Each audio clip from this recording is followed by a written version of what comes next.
Welcome back to the BTW podcast. Our guest this week, and yes, we do have a guest, will be Devastation's own Jason Silva, member of the Four Horsemen, former junior world heavyweight champion, and this week goes into the fight of his life in a street fight with Kevin Ralston. Jason Silva, how are you today? I am awesome. I'm a little banged up, but we won't talk about that. Maybe we will. Depends. Well, yeah, we are going to talk about that actually. What are the extent of your injuries? You're walking around with a limp. You're walking around holding your stomach. You acted like your head was hurting you a little bit. So, are you hurt more than you're putting on, or is this actually something that you can not only wrestle with but compete in a street fight with?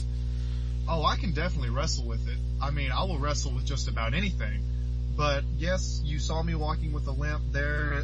My leg, they named off and rattled off something, but I don't care about that. I just know it hurts to walk every now and then. But I'm progressing better each and every single day.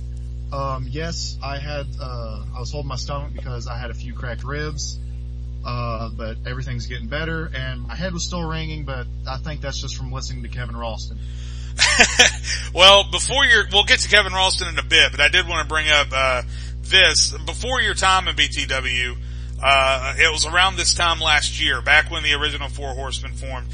Jason Masterson went into a match with the Beast, Orion Cage, with two busted ribs and a concussion and a swollen ankle, and he ended up winning, but a lot of people think he got lucky because he had the Horsemen back with him.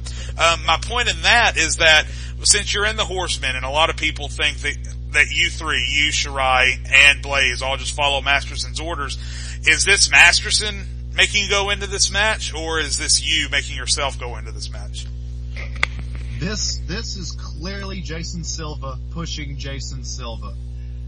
People, even the Horsemen, were even saying, "Hey, man, maybe you shouldn't go into this. I mean, you see, you're pretty banged up, and I've had family, friends, I've had all kinds of people calling me about this, but I told them that, look, I need to make a point, and I can do this. And you see how Kevin Ralston is just taking roughshod, him and the Anomalies both taking roughshod over Devastation and BTW, and since day one, I have always been against that." And this is Jason Silva pushing himself into this match.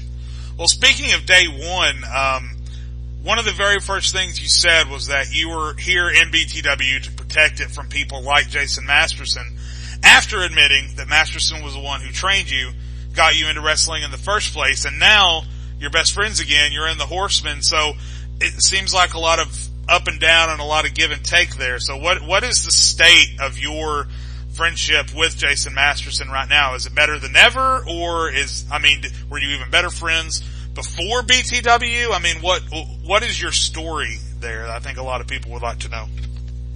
Well, Masterson, like you said, he is the one who kind of taught me wrestling. He's the one who kind of lured me into this. He is also the one who introduced me into big time wrestling, and then we had a little bit of a falling out. And I saw the way he was treating the fans there for a while, and that's actually what occurred with our falling out, was the way he was acting. And he showed me big time wrestling. I saw his success, and I wanted something like that. And so I went in and I had my audition, I guess you can say, or my interview, or whatever you want to call it, with big time wrestling. And because the reason was, I saw Masterson being a jerk, a heel, whatever you want to call it, to the fans, and I knew that someone had to step up and save the fans from something like that. Well, I did get in at New Rising, and I knew as soon as I got in, even before I got in, I knew I wasn't getting Masterson. And I got in, and after a while, I saw that Masterson wasn't there anymore. He was out with an injury, or he just left. And I was confused, but I was in a BTW, and that was been a dream of mine since I've been little. And so I kept pushing, and I thought, you know what? I'm a wrestler. Let's do what I do best. Let's wrestle. And whenever Masterson came back, you saw that he had just completely 180. He was completely different. And I saw that. I was a little leery of it at first, but as I got into Levolution, and he started calling me and getting my help on some things, I saw that he was true and I guess, sincere about wanting my help and wanting me on his side. And like you said, since day one, I said I was going to save BTW from people like Jason Masterson. Jason Masterson isn't like how he used to be right now, but Kevin Ralston is. That's why I have a big old target on his back. So you and Shirai and Blaze would know best. I mean, you spend more time with Jason Masterson than anybody could tell. So just since you brought it up, I wasn't going to ask about this, but since you brought it up, is he a different person than he was back when he was the BTW champion and crushing everyone under his boot, trying to bury everyone in the company physically? If it had been up to Jason Masterson at that time, it would have been Jason Masterson in the main event and everyone else on the pre-show. So he comes out in public and he seems like he's a changed man, but in private, is he a different person than he was before he got knocked on his ass at the Grand Showcase by Kevin Ralston and the Anomalies? Yes. He's not a two-faced person. Jason Masterson, he will come out to the ring, and what he is like out in the ring, that's how he is backstage. That's how he is to the fans that come up to him backstage. That's how he is to me, Shirai, and Blaze. And you can ask them just as much as you can ask me, and we will tell you all the same thing, that yes, he is different, but no, that does not make him weaker. If you're also wondering that, he is still just as dangerous as he used to be. So about everyone else in the Horsemen, including Masterson in this question, how would you, in your own words, best define each man's role in the Horsemen when it comes to Shirai, Blaze, Masterson, and yourself? Because Masterson has come out and said there is no leader, whereas in the Anomaly, Shadows and Ralston are constantly seem to have differing opinions as to who the leader is. And there's obvious roles. Fisher is the mouth. Ralston is the verbal leader. Shadows is the physical leader. Cage is the muscle. So in your own words, in the Horsemen, what role does each man play, in or out of the ring? Well, I mean, like you said, Masterson has come out and said that there is no true leader. I will admit Masterson has more of a game plan every now and then, but as far as saying someone is a set leader, no. We look at each other and we look at each other equally. We see that, hey, I might not be able to do this in the ring, but I know Blaze can, or I know Masterson can, or I know Shirai can. We look at each other, we look at our strengths, we look at our weaknesses, and we put that together, and we know what we can do. And we look at each other not as, okay, you're number one, you're number two, you're number three, you're number four. We look at each other as, hey, we're the four horsemen, we are one. And comparatively to the original Four Horsemen, who was more about the glitz and the glamour and really more about size and power, that group of horsemen was a lot bigger than this group of horsemen. I mean, you've got Masterson, who weighs in at about 260, but then you've got yourself, Shirai, and Blaze, who could compete in the junior heavyweight division. Back then it was Anderson with the muscle, and Kit Von Eichenberg with the size, and Kevin Matthews is about 6'5". So, what are the key differences between this group and that group that you can recall? We have heart. We have determination. We know we're not the, like you said, 6'5", 200 something pounders that are just behemoths and just all muscle. But we know that we can go in that ring and you can put anyone in front of us, and we know that we have the heart and we have the determination that we can win no matter what. That's the difference between them and us. And the last question on the Horsemen, speaking of differences, the last time the Horsemen were around, Jason Masterson went out into a ring and he dumped Shane Black, John Anderson, and Kent Von Eichenberg on their asses a month after dumping misbehavior on her ass. So how are you, Shirai, and Blaze all able to look Jason Masterson in the eye and trust him from week to week that he's going to hold out and be there for you guys when you need it? Like I said, he is a changed man. I mean, yes, you do look at his past, and everyone will say, how you're asking this question right now, how can you trust him? How can you trust him? Well, that's what it's all on, is trust. Yes, me and Masterson personally, not in big time wrestling, but we have had a falling out. But in big time wrestling, as of day one for me, we have not had any troubles. We've not had any struggles. But like I said, it is all based on trust right now. And I mean, I trust Masterson just as much as I trust Shirai and just as much as I trust Blaze.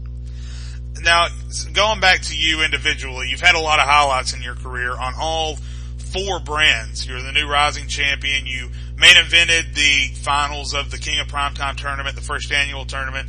Junior Heavyweight Champion on Levolution, and now a member of the Horsemen on Devastation. So, what's been the highlight of your career overall? What's been the one moment you can look at and say, that moment is when I knew I belonged in BTW?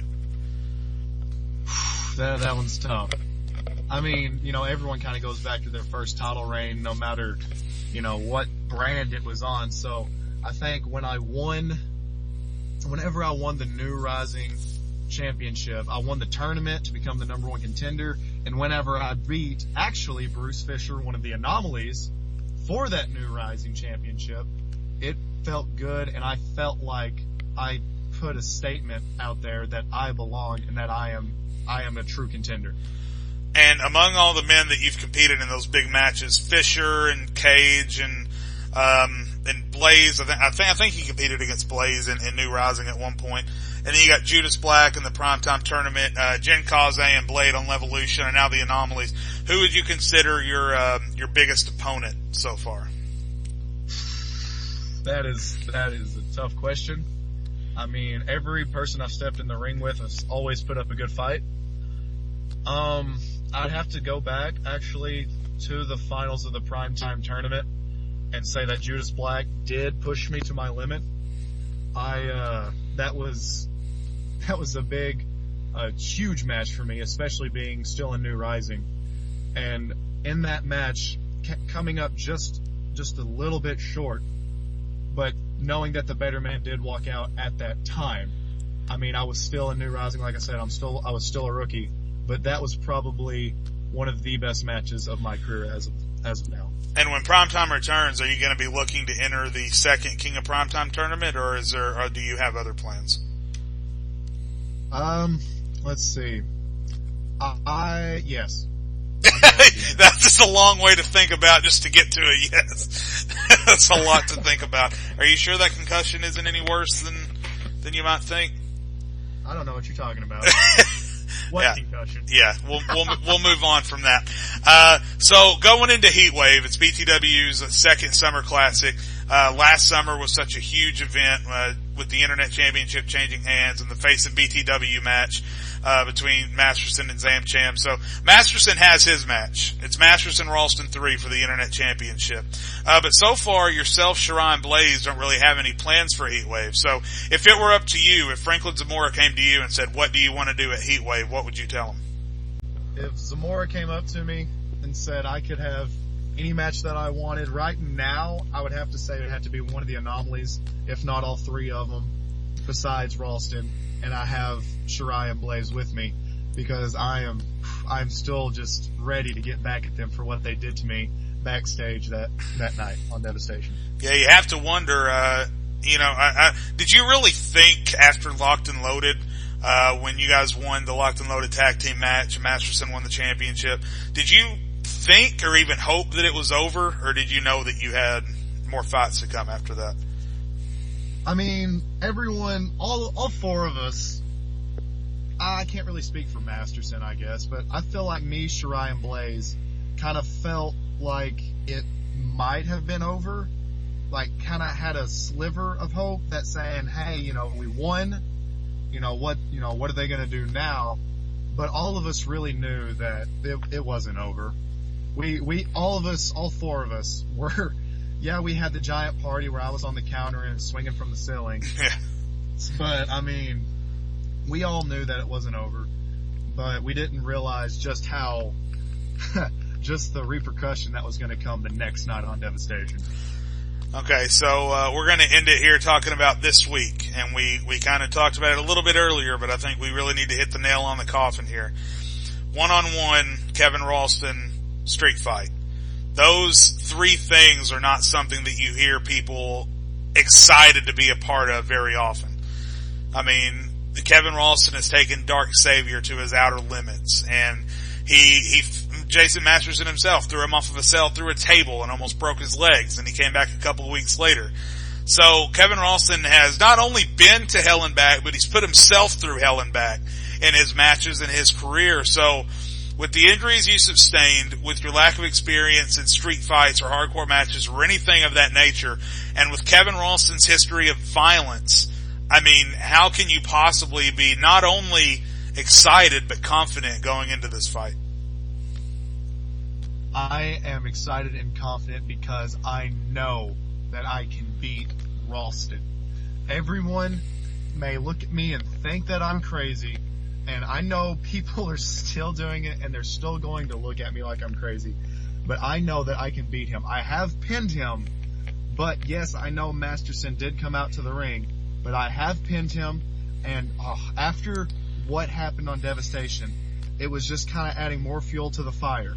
You know, burning the flag, injuring me, getting into the gigantic backstage fight with the Horsemen while I wasn't there because medical personnel would not let me go.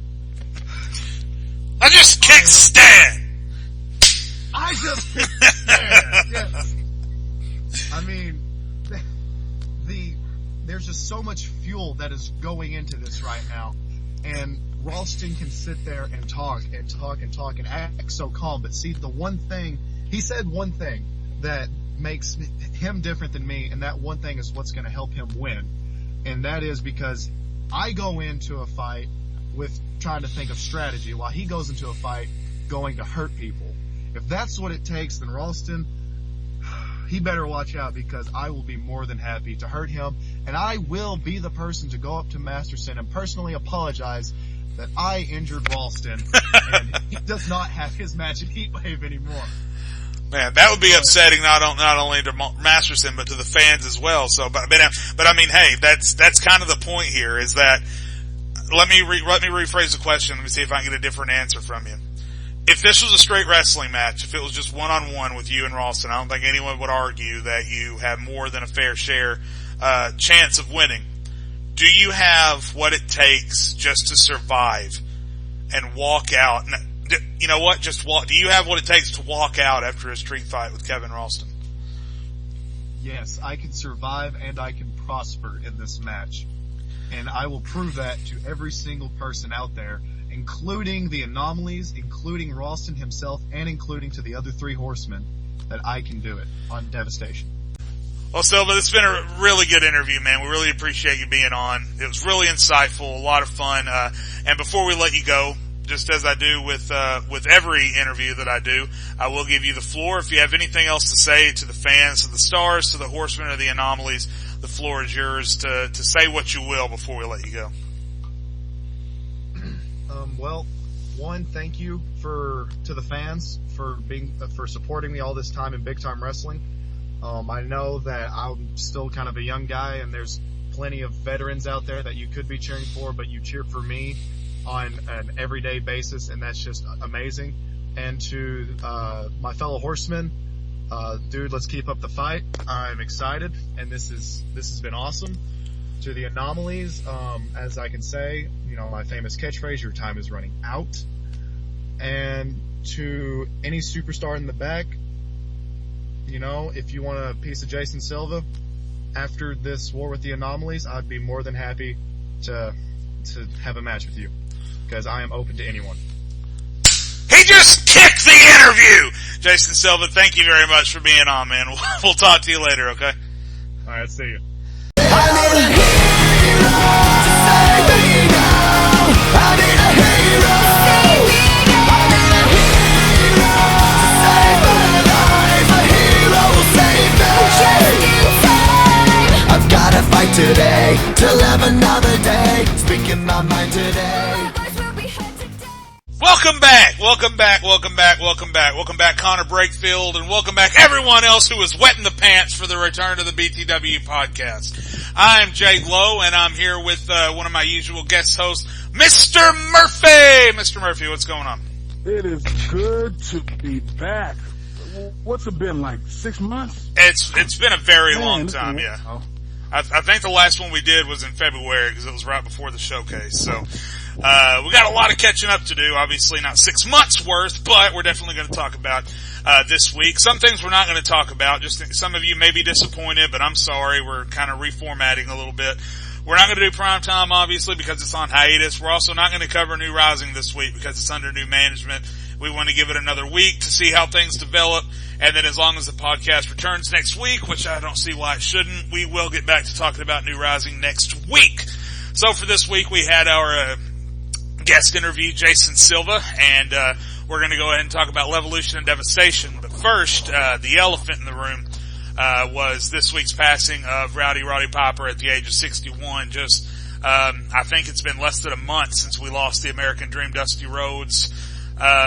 Within a year since we lost the Ultimate Warrior. It's just been a really bad go for wrestling fans, and I want to go ahead and since we have the floor here, Mr. Murphy, what are you going to remember most about Roddy Piper? Well, my first memory of seeing Roddy Piper on TV was 2005 when he was inducted into the WWE Hall of Fame around WrestleMania 21. And then from there, you know, I went back and I went on YouTube and I saw his rivalry with Hulk Hogan. And Roddy Piper was one of the most outspoken, most controversial stars really of all time. I think the greatest heel of his generation. And without Roddy Piper, you wouldn't have guys like Brian Pillman or Dean Ambrose or those outspoken, those CM Punk-like guys who really helped make wrestling fun and interesting today. He wasn't your typical bad guy. He was, he really created his own lane and others followed it. So this is just a devastating loss to the wrestling world, especially right after just getting over Dusty Rhodes. Now we have to deal with Piper, so it's very depressing. I always like to bring up Piper when and I don't want to bring it back around to I want to keep the focus on Piper, but I always bring up Piper when people say, about John Cena, oh, he needs to change his gimmick or he needs to change his, Roddy Piper in the years that he competed never once changed his gimmick, never once quieted down, never once did anything differently, even when he was in WCW. That's actually my first memory of Roddy Piper was in WCW. And then you go back and watch old footage in WWF and then watch the feature footage in WWE, and all three incarnations of Roddy Piper are the exact same. He was always the same guy in and out of the ring.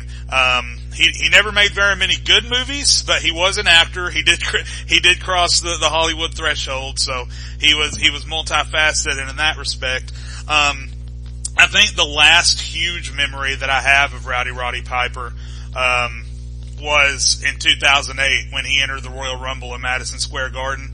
And he had that face off with Jimmy Superfly Snuka and the world just stood still for a few seconds while they traded blows, and even though obviously it wasn't technically fun to watch or anything like that, two 54-year-old men throwing weak ass punches at each other, but it was a brilliant moment. And who was it? The last big moment he had in WWE, and for the love of God, I can't remember who he was talking to, but he was in the ring yelling. I want to say it was John Cena yelling at somebody to. Man, that's going to drive me nuts. The last time I saw Roddy Piper on Raw was during Hogan's birthday, and then Brock Lesnar came out and he stood face to face with Piper. Oh wait, no, there was one more time after that. WrestleMania 31. Daniel Bryan wins the Intercontinental Championship. Piper comes out, kisses him on the forehead, gives him a hug, congratulates him. I think that's the last time Piper was on TV. Yeah, it probably was. But there's so many guys, even in BTW, that even if they don't realize it, they take reference from Roddy Piper, with the intensity and the energy. There's a lot of intensity and a lot of energy in BTW, and a lot of guys openly say that they took heed from Roddy Piper and were influenced by him, but he's just one of those. It's a lot like in music. I say all the time about Johnny Cash and Elvis Presley. Those two guys, even if you don't openly say, yes, my music is influenced by Johnny Cash, or yes, my stage presence is influenced by Elvis. Without Johnny and without Elvis, music today wouldn't be the same in any genre anywhere in the world. I don't care what you say. And Roddy Piper is in that select class with, I guess it depends on your opinion, but in my opinion, in that class with Hulk Hogan and with Sting and Bret Hart, where if they had never been around, wrestling today wouldn't be the same. So, even if you don't have any memories of Roddy Piper, if you're a true wrestling fan, if you have a passion for the industry or just a lot of knowledge for it, then you can't argue that Roddy Piper was just as important to our industry as anybody else was. So, rest in peace, Roddy. You will always be with us, always be with WWE, BTW, any other EFED or Fed that does or ever shall exist. So, moving on, maybe to some happier news to this week in BTW action. As we said, no new Rising and no Primetime this week. But we do have to talk about Levolution 60. And at Levolution 60, it's going to be a BTW Ironman Championship title tournament, the return of the Ironman Championship. And at the time of this recording, the show has not aired yet. By the time the show comes out, it may have already aired, but we're just going to go ahead and talk as if we haven't seen it because we haven't. So, in that tournament, we've got, Sydney Wicked versus Ray O'Neal. Let's see, we got Keisha Jones versus Bo Dallas, which is probably gonna be fun to watch. Abominably Mensah versus the sexual deviant, Smexy Senpai. Johnny Epic Douglas versus, Chris Fury. Josh Steinberg versus a mystery opponent of Eric Morrow's choosing, so we're not even gonna know who's gonna be in the tournament there. Eric Morrow will also face a mystery opponent of Josh Steinberg's choosing. Those two are gonna go one-on-one at King of the Hill next Sunday. And then we've got Will Wagner going against Alex O'Hanley. Dwayne Awesome against the Irish Cena. And okay, so that's so of all those names I just mentioned, without going into detail about each individual match, who are some of your favorites to make it to the end and win the revived Ironman Championship? Well, in this particular case, I have two. One of them being Ray O'Neal, simply because he was, before it came the first time, he was one of the greatest Ironman champions ever. When he retired from BTW, he retired as the Ironman champion. So if anybody's going to be thirsty and hungry to get it back, it's going to be that man, Ray O'Neal. My other favorite would be, I would say, Will Wagner, because when you talk about somebody who's hungry, somebody who really works to get where he's at, he has the world title briefcase right now, so that speaks volumes. We talk about somebody who really works to get where he's at and really wants to say, hey, I'm the next guy. That to me is Will Wagner. So if I had to put my money on anybody in that tournament, it would be those two men, O'Neal and Wagner. Okay. Speaking of hungry, I think my underdog is gonna be, Abominably Mensah. When he first came, he was a lot of talk. There were a lot of guys wanting to knock him off his pedestal that he rode in on, but, he's gotten a lot better. He does have a lot of in-ring talent. He's very hungry. If I had to pick an underdog or a dark horse, I guess, for him to win the tournament, he's probably who I'd go with. There's a lot of Renegades versus Team Cena, in this match, and also TNA versus Team Cena. There's that huge stable battle going on over there. So all of that may come into effect during this tournament. But if I had to pick one person, you're right, I'd probably go with Will Wagner as well. Ray O'Neal obviously is right up there, has a huge chance, but Wagner has got the drive. He's younger, so I think he can go further in this tournament without getting tired. So yeah, I'm gonna go with Will Wagner as my number one choice to win, but Abominably Mensah would be my underdog choice. Now, also in the same night, there's a 9-man tag team match, and this is TNA versus Renegades versus Team Cena. And much like over on Devastation, where the Horsemen and the Anomalies, we'll talk about them later, are ruling Devastation as far as the ratings go. over on Levolution, it's TNA, the Renegades, and Team Cena. It's the faction wars. I guess, even though we've had times like this in the past, I guess you really could call this kind of, if not a faction era in BTW. There's a lot of groups going on right now, going back and forth. So in this, we're gonna have TB2, the current hardcore champion, who's proven to be a lot more hardcore than anyone ever gave him credit for before he won the title. And his partners and followers, Mr. Hollywood and Black Mastodon, going against Lance Adams, Freight Train, and Big Country of the Renegades, with T Dynamite, Chris Chambers, and a mystery partner who will be a 6th Team Cena member, going up in that 9-man tag team match. So, you can talk about this match if you want, but I'm more interested in the overall war between these three teams. Which stable, faction, or group do you think has the upper hand right now? You know, it's really very hard to say, because in terms of BTW of all time, it's been one of the most even. There's never been really a time, at least to me, where one faction's really dominated the other. This isn't 2 groups, this is 3, rating for Levolution dominance. That being said, if I had to put an advantage over anyone, it would be TNA, because, I mean, at one point, every member of TNA had championships rolled around their waist. Also, TBTU is, Tony Blaze II is rising fast. Like, he's rising quickly. He comes in, wins the TV title, loses that, and now he's a hardcore champion. He's been a very dominant hardcore champion as of late. Now, just last week, Freight Train and Big Country won the tag team titles. And they're one of the very few tag teams of BTW to win the BTW tag team titles and the World Tag Team titles. So there's a lot of chemistry there. So, I mean, if you really do ask me, you know, what's any man's guess, Team Cena has a lot of heart, a lot of fresh blood, a lot of new blood who just came from New Rising. That mystery guy, whoever they bring, is going to be the X Factor.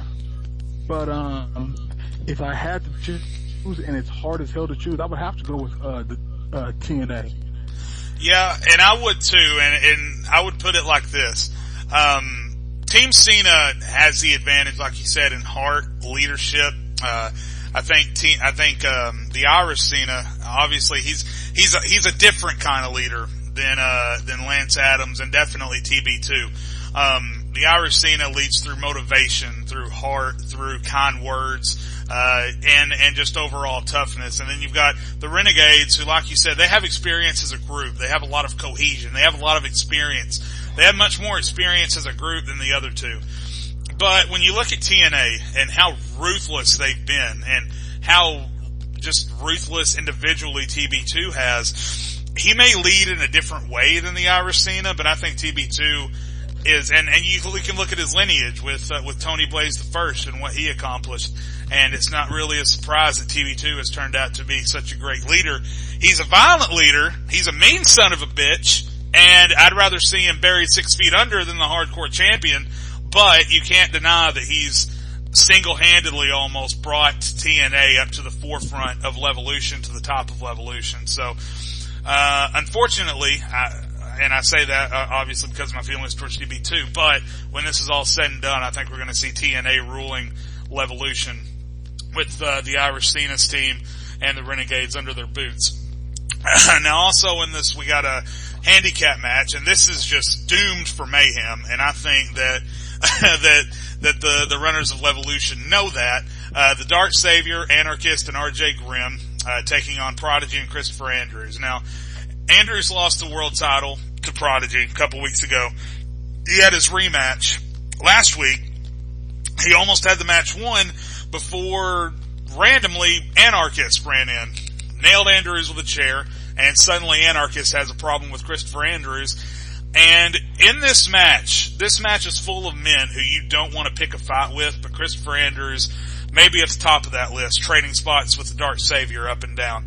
But either way, I just don't see a way that this match goes to a pinfall, but mine isn't the only opinion here. So what do you think? You think we're going to see a pinfall? Somebody's going to get hurt, and somebody's going to get hurt badly in this match. It might be everybody in the damn match with, when you consider, like, I mean, these are 5 monsters really. 5 men who really don't care about their own bodies, let alone their opponents. So, no, I see this ending in a complete no contest. I don't think anybody's going to stay in their corners long enough with all this heat and sheer aggression in this match. I see the match ending in all the men beating the hell out of each other and stretchers having to be called out. But that's been Levolution since day one, so it's pretty much a welcome home to all these men. The only thing that can prevent that, no one's ever called Christopher Andrews or Prodigy stupid. They're very smart, they're very maniacal, they're very meticulous in the ring and what they do. Sometimes both men just fly off the handle, and most of the time that's just when they get really angry. But going into this match, I think they know they're outnumbered. I think they know that Dark Savior doesn't care who he hurts. I think Andrews knows that Anarchist will take any advantage that he can get, and they know that RJ Grimm is just as dangerous. So, I know Andrews has already said he doesn't plan on working with Prodigy. Prodigy has returned the favor. So, it doesn't sound like this will happen, but it's a lot different saying that you're not going to wear a jacket until you go outside and it's 15 degrees. And then you suddenly want to put on a jacket. So, I think once they get to that ring, and because it's not just 3-on-2, it's 4-on-2. You got Sinister on the outside of the ring. So it's not just 3-on-2. They are doubled in numbers out there. And I think that, Andrews and Prodigy are smart enough to know that they need to survive just to make it to King of the Hill. Speaking of which, will take place at the Grand Ballroom at the Manhattan Center. That's on August 16th. So we have another week to talk about that. But we do have some of the matches set. And the King of the Hill ladder match for the World Heavyweight Championship. We've got Prodigy, who will be accompanied to the ring by Sinister. Kevin Matthews, Robbie Van Dyke, who we haven't heard a lot from. RJ Grimm, and Julius Council. The undefeated Julius Council, who we also haven't heard a whole lot from, but he's definitely a monster. We'll see where that develops. Here's something we didn't talk about. Johnny Douglas and Shane Black will have a match for the Junior Heavyweight Championship. That'll be a best 2 out of 3 falls. Both of those men are competing in the Ironman Championship tournament this week, so one of those 2 men could end up a double champion if things go right. We also have the Warfare Series match with TNA, the Renegades, and Team Cena. That'll settle that. Andrews and Anarchist will go 1-on-1, no DQs. Josh Steinberg versus Eric Morrows with Andrew Martin at his side. Now, we'll have more time in the next week to talk about the actual matches on the cards. But there is a announcement added to the end of the card. It says a major Devastation talent is jumping ship to Levolution. Have you been scavenging the forums? Do you have any idea who that might be? I've heard many rumors. I can't really, it's really any man's guess. I also don't want to spoil anything here on this podcast. So I'll just say, whoever it is, I mean, the way they're hyping this up, it's a Devastation star. That's some guy who happened to sign a Devastation contract and never made on. This is somebody who, I'm assuming when they come to Level, it's going to, he's on Levolution? Yeah. And people are going to talk a lot about, recent transfers, I guess, from brand to brand, but a lot of them you can see coming. Masterson and Ralston jumping back and forth. You could easily see that coming. Dark Savior jumped from Devastation to Levolution a long time ago. You could kind of see that coming. But here, you don't really get a sense. And, usually when stars jump without getting any kind of news, sorry, my Facebook's going crazy. It's usually is a pretty big surprise, and we'll probably end up finding out that we had no idea who it was going to be.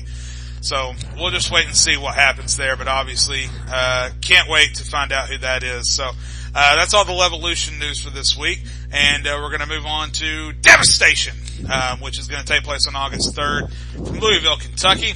We got some pre-show matches going on. Ralph Marks and John Anderson versus Marco and A-Star. Clarice and Toxin Strife versus Sally Jawbreaker, Carmen Gomez, and then Mick the Great White versus Trent Over. But, there are several major storylines going on, right now on Devastation. One is the women's title hunt. We've got Misbehavior trying her best to top Moose Knuckles, just can't seem to do it. And then we've got Keisha Jones entering the fray, going 1-on-1 in a number 1 contenders match. So who's got the inside edge there? Well, if you read the Devastation and Levolution posted this morning, Keisha Jones spoke, and according to her, Heatwave will be her last match. This is pretty much a retirement tour. So with that being said, I mean, Misbehavior has been overly cranky, stubborn lately, because she just can't seem to get around Moose Knuckles in any way. So with that, I gotta beat Moose from there, but Keisha Jones is determined for her last match to beat Heatwave. Both of these women want very bad women very well on the race countless time. So it's really tough up to me. But if I had to pick a winner, I would say Keisha Jones, but I said this is her last run. Yeah. I'd like to see Keisha Jones go out on top. Can't really see anything. Misbehavior. I love the new Misbehavior. I'm not going to lie. It's like she took in the old crazy Misbehavior that used to come out of her shell every once in a while and reined her in a little bit. So, she's still really fun to watch, but obviously isn't so focused on what the fans think anymore, is really more focused. And I just can't see Misbehavior losing to the same person 3 times in a row. So I think eventually she's going to get another shot at Moose Knuckles, and eventually she is going to come out on top. We've got 2 segments that there's not a whole lot to talk about here. We've got Michael Johnson says he wants to make an open challenge, so we'll just have to wait and see who responds there, but I like him taking the initiative. DJK TV will also air live from Devastation with a special guest who is another star jumping ship, this time coming from Levolution over to Devastation. So even more to talk about in the forums and the underground websites to see what we can find out there. The tag team title hunt involves Max Stevens and Vinny Brash going against the Spawns of Satan, one of the most bizarre tag teams, and really a big clash of styles between Stevens and Brash and the Spawns of Satan.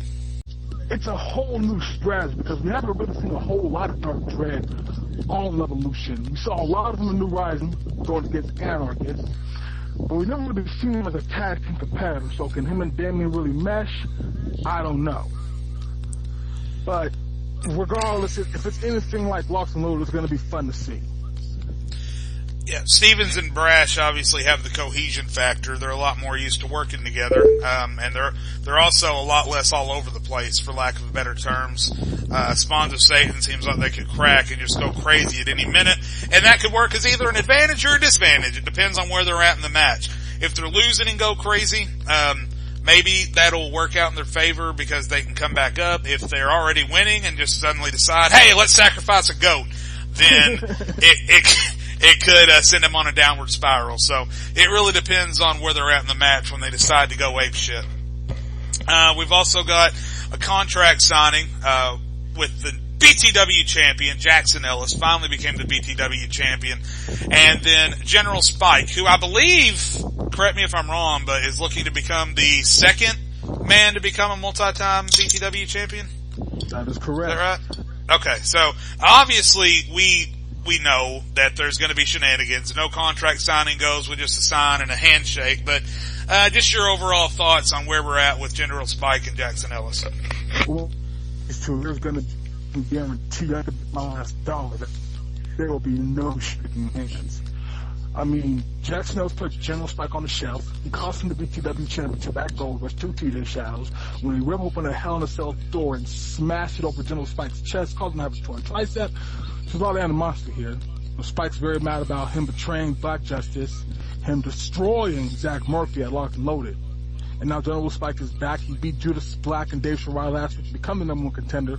Now the time is official. Needless to say, with the promos over the last weeks, ever since Spike's return, ever since Jackson's winning the title, there's going to be a lot of animosity. So this contract sign, I get a feeling someone's going to go through a table on Monday in Louisville.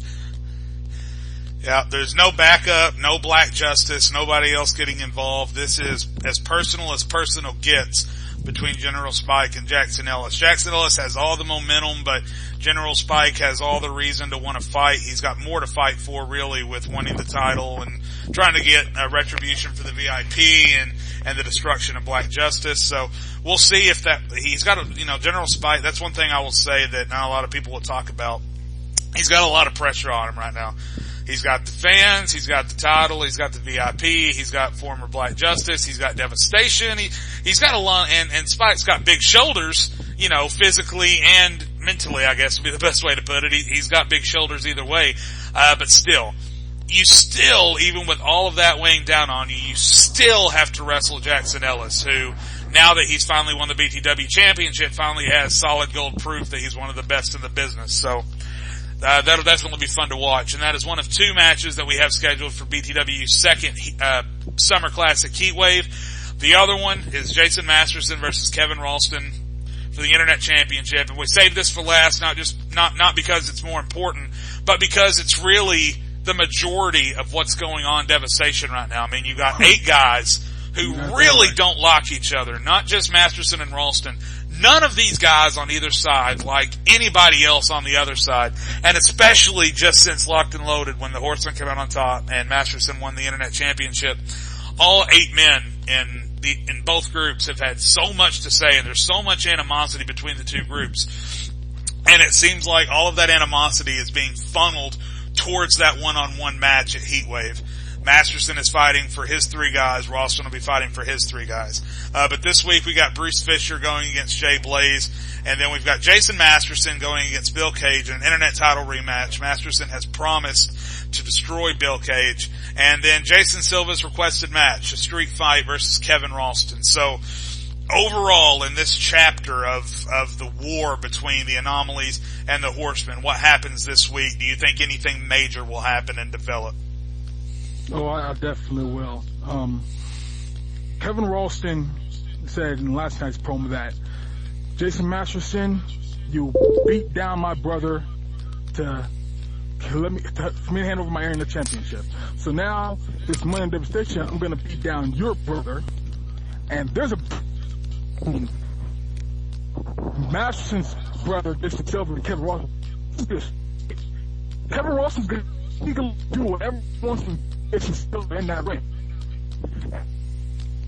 Upside, because he's Kevin Ralston, you know, he's going to want to kill Jason Silva. He's going to want to do everything in his power to rip Jason Silva apart. And mind you, the stipulation, if anybody from the Horsemen or anybody from the Anomalies comes in and tries to help, the person, you know, if the Anomalies interfere, Ralston's fired. If the Horsemen interfere, Silva's fired. So Silva's 100% on his own. You know, this match is going to end with a pinfall or submission, and so Kevin Ralston can really torture Jason Silva as much as he wants until he finally says, you know what, I'm going to get the 3 count. Just to say, hey, Masterson, you see me now? You're going to have to go back to that old self. Then you have Masterson and Bill Cage. Obviously, Masterson wants to do the same thing to Cage because he knows Ralston's going to try to do that to Silva. So you have that. And, you know, this is the 3rd match between Masterson and Bill Cage. And Masterson did beat Bill Cage by disqualification, so Masterson's going to want that pinfall, or preferably in his case, that submission victory. And then you have Jay Blaze and Bruce Fisher, kind of, you know, the soft-spoken, you know, the underdogs, the hidden weapons, so to speak, of both the Horsemen and the Anomalies. So they're going to have a lot to prove in this match.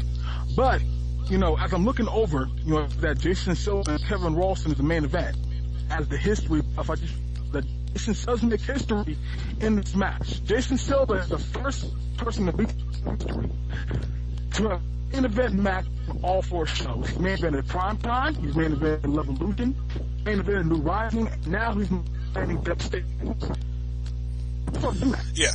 Yeah, and Silva is definitely making, even though a lot of people were worried that when the Horsemen formed, they might get lost in each other's shadows, but I think since the development of the Horsemen, all 4 men have really come out of their shells. Even Masterson, who's never been accused of being in his shell, I think all 4 men have really come out of their shells and added even more to their repertoires, to their personalities, to their in-ring abilities, to everything they have to offer. I think all 4 men have improved by being in this group, and I think that's the same deal with the Anomalies. Actually, Fisher, Cage, even Nero before he got injured and then got shipped over to Levolution, was getting more out of the Anomalies than everybody thought.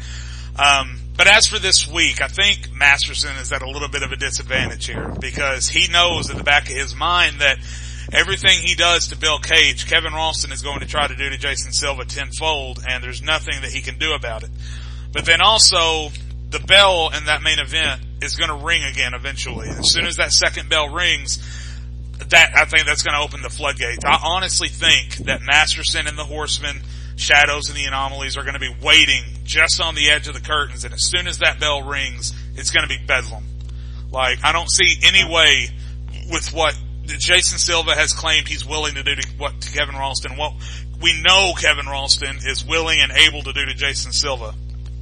There's no way, first of all, that there's no bloodshed, and secondly, there's no way this show doesn't end in bedlam, because it's just, like I said, they're forbidden from coming out during the match, but once the match is over, all hell is going to break loose. And it's just, you know, we don't even know what Shirai and Silva and Blaze and Fisher and Shadows and Cage are going to be doing at Heatwave. We know what Masterson and Ralston are going to be doing, and I think that says a lot when we're saying that this one-on-one match is going to decide the war. But I have no idea what the other guys. So what do you think the future has in store for the other 6 guys, as it were? Honestly, you know, to me, everybody involved in this feud, everybody in both factions is a future star. You know, Dave Shirai has the world title briefcase, so he has that going for him. You have former tag team champion Jay Blaze, who won that title his first night on Devastation. He literally lost the New Rising Championship, won the tag team as soon as he goes to the main roster. There's a lot of upside with him. Jason Silva, who's been highly spoken and highly hyped and highly talked about. So there's a lot of places these guys can go, but all these guys are future stars to me. I mean, you got to realize that Kevin Ralston and Jason Madison are this is probably the biggest rivalry BTW has ever had. And it's probably the biggest rivalry BTW ever will have. And so there's a lot of pressure on these new guys, the Anomalies and the Horsemen, to be like, hey, it isn't about Masterson and Ralston all the way here. You know, we're involved in this too. Let's not get lost in the spotlight. So that when everything fades off and this is all over, they have a lane to go to. It will be Masterson versus Ralston 3 at Heatwave later on this month for the Internet Championship. Winner take all. And we'll have more matches announced for Heatwave as we discover who the number 1 contender is for the Women's Championship, who wins the tag team titles. I'm sure someone will step up and challenge Michael Johnson for the International Championship. We've got a lot going on. We've also got several stars scheduled to show up this week that aren't on the card. We didn't even mention Kevin Matthews, James Nero over on Levolution, Judas Black, Mike Moore, Lucius Freeman, and Blade on Devastation. So a lot going on. I'm sure we'll have a lot more to talk about next week. We will try to get back into the full swing of things next week with the Superstars of the Week, Matches of the Week, and we'll discuss all of the action that we just previewed next week, and we'll see who our guest host and who our guest speaker is going to be next week. So just any final thoughts before we sign off for this week, Zach? Well, my final thought is, you know, August 2015 may be the biggest year to date in big time wrestling history. You have King of the Hill, and then 2 weeks later you have Heatwave, and a lot of big matches have already been announced for both of those shows. You know, Masterson and Ralston spiking that King of the Hill match, Team versus the Renegades versus so to me, my final thought would be that what a great time for the podcast to be back. It's perfect timing because we're back on August 1st, Hot Night, and we might be entering the most exciting and innovative month in big time wrestling history. So it's great to be back at this time. And as a side note and a shameless plug, Zach and myself both have music careers. If you'd like to follow, we will have links below the video. You can check out, subscribe to Silverado Drive's YouTube channel if you do enjoy it. Just a shameless plug. I figured since we had a minute. So for Zach Murphy, I'm Jade Lowe. It's great to have the podcast back. I'm really excited about what we'll be able to do with it in the future. And we will talk to you next week with all the great BTW action. Have a great week until then. Great to be back, BTW.